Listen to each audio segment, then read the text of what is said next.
my soccer universe. Chelsea write history. They're the first team to win all 4 European trophies. And yes, the Cup Winners' Cup is long dead. However, they won that one too. And now they have all current trophies. And they won them all in a very short time period as well. I think it was in 2018 that they won a Europa League. They had won it before. They won in 21 the Champions League and now the Conference League. So within 10 years, they have won all 3 competitions. And that with a team that seems haphazardly pulled together. And Chelsea never seemed like they have a clear plan of what's going on. Previous ownership, current ownership. However, in Europe, they have been rather successful. And yes, we saw it coming from way out that this Chelsea team is going to win this competition because they are head and shoulders above everyone else. At least Betis gave them a challenge. I think this was the biggest challenge that Chelsea had. And if it wasn't for Chelsea's physicality and especially their resources, the deep bench that coach Enzo Maresca had, I think Betis could have done something, but it was really, Betis were playing cute and nice in the first half. Chelsea was very unorganized, but once they got their act together and made their strengths count, at least the physicality that Betis cannot experience in La Liga, then Chelsea were just superior and Betis had no answer to that one. It seemed rather brutish what Chelsea did to Betis in the end. Personal story, I honestly didn't see the best of Betis because we had a power outage. I even thought that I won't be able to see this final. I joined in the 30th minute because the power outage, we had I think 5 or 6 hours without any power here. It was kind of miserable as well. So I was already resigned to the fact that yeah, either I could go to work to watch it there, not very attractive, or I'm not watching it and maybe watch some highlights. Well, at least I saw an hour of that game. And yes, I saw how Chelsea in the end did take over.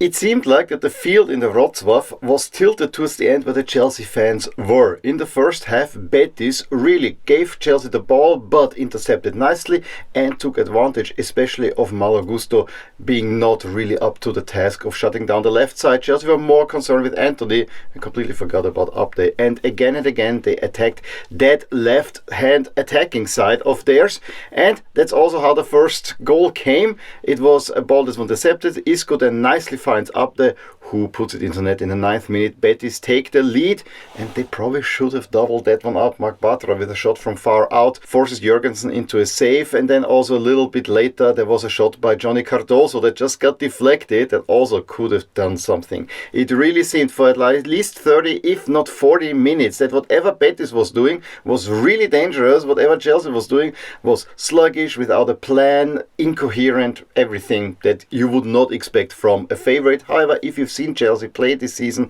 didn't come as a total surprise either. However, that all changed in the second half. First off, Ricardo Rodriguez had to come off for Betis and Perraud comes on, and so on the left hand side of Betis there suddenly was routine missing, but also Enzo Maresca brought on Reece James from Malo Gusto that also gave Chelsea a whole lot more solidity and physicality as well. And then it really changed when goalscorer Upday had to come off. After that one, Chelsea were pressing and it was only going one direction. The direction where the Chelsea fans were standing. However, you really thought, where are the goals coming from? Because in a way, Betis still kept tight. There was one half chance where Cole Palmer wanted to put it on his better foot and maybe wasted a chance this way. However, then it's Cole Palmer who runs in midfield, is not really attacked. Nice cross in, and Enzo Fernández can head it in from a short distance. And I have to say, neither the goalie nor the defenders around him did look good. They were just standing there and let the goal happen. And you could see the physicality of Chelsea took over and Betis were tired already. And it was more evident in the 70th minute where again Cole Palmer is dancing on the right side. Cross in, and Nico Jackson, who has been horrific up until that point, just chests it in, or maybe with the shoulder gets it into the net and is wildly celebrating. Chelsea turned around the game within 5 minutes. And there was really nothing that Betis could do to answer that lead by Chelsea. It got even worse than Dewsbury Hall came on. He assisted Jadon Sancho, who gets his goal in the 83rd minute. Then I think Nico Jackson had a one-on-one with the goalie, but with a very heavy touch, squandered that one. And then very late on, it's Moises Caicedo slightly deflected, who makes it 4-1 for Chelsea. It was probably a score that was too harsh on Betis, who really controlled the most part of the game. However, once the game game got into its finishing stages and Chelsea could make their physicality and their resources count. There was only going to be one winner. The team that we saw from far out winning this competition, Chelsea.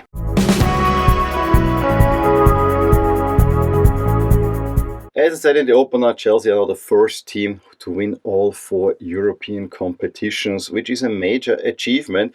And it seems like that nowadays Chelsea is the European team from the Premier League. That's the team that consistently wins trophies, which is rather odd to say because when you watch them in the Premier League, they're not that great often.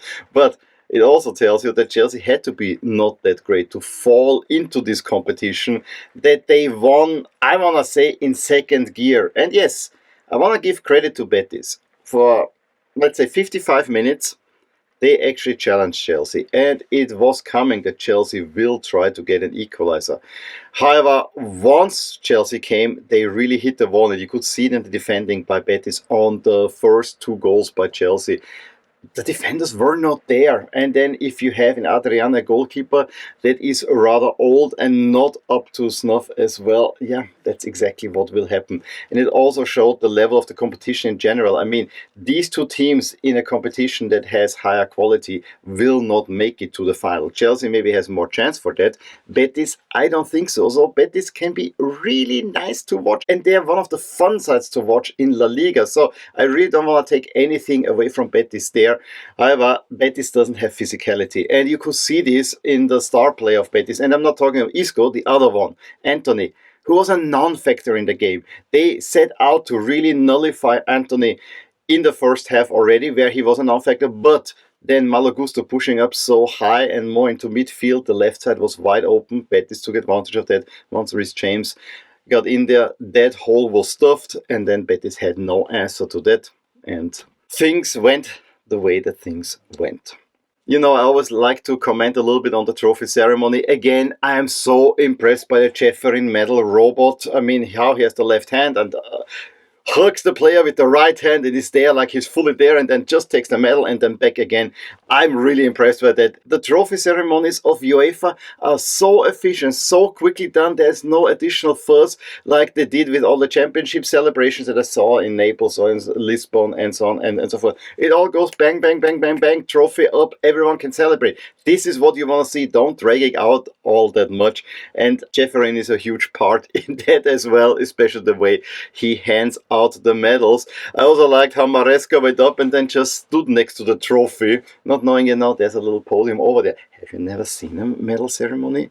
I really found that odd. And then the players, you know, the first 3 players are standing there with the coach until someone said, you know, over there, we go over there. So yeah, I think that's all that I want to say about this final.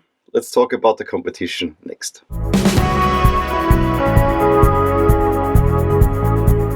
So when I look at the Conference League as a whole, I have a similar resume that I had for the Europa League.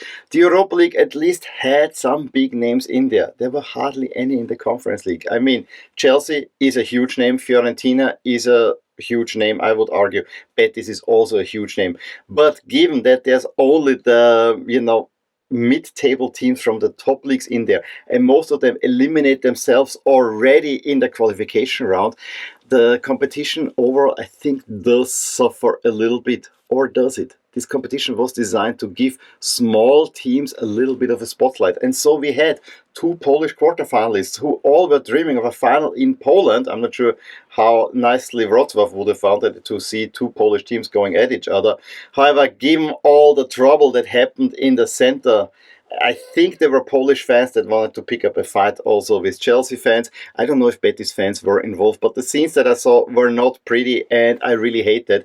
Didn't mention it also last week. I mean, both sets of fans went on a rampage through Bilbao. I mean, can you please behave yourselves? This is not what you do. I really hate this type, especially when English finalists are involved. Let's see what will happen in Munich if the Inter and PSG fans can be nice to each other. Hear about that, but we'll talk about that when I previewed that final. So that aside, Celje was in the quarterfinal, gave Fiorentina actually a challenge with Djurgårdens all the way in a semifinal, where actually Rapid Vienna really thought that they should be, but you know, if you don't show up, then it does not happen. So yeah, in that sense, I understand it. But in the end, we still have a big winner, except last season when we had Olympiacos winning it. And I think this is what UEFA wanted to actually see, that a team from none of the big leagues wins it.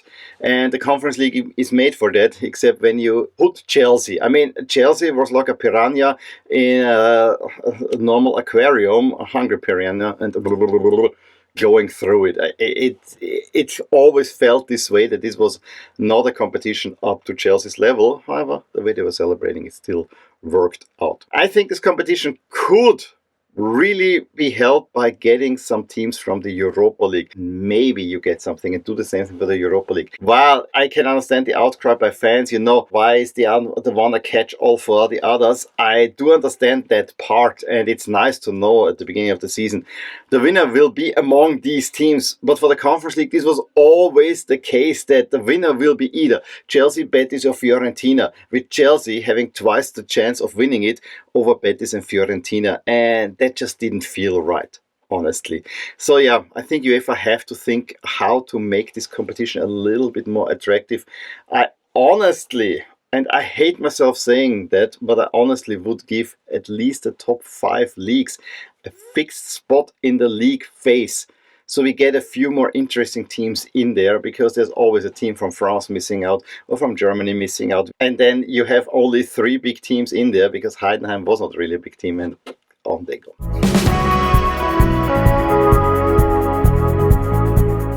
In any case, those are my thoughts on the Conference League in general. Let me know in the comments below, how did you like this final? What are your takeaways? How did you like the competition?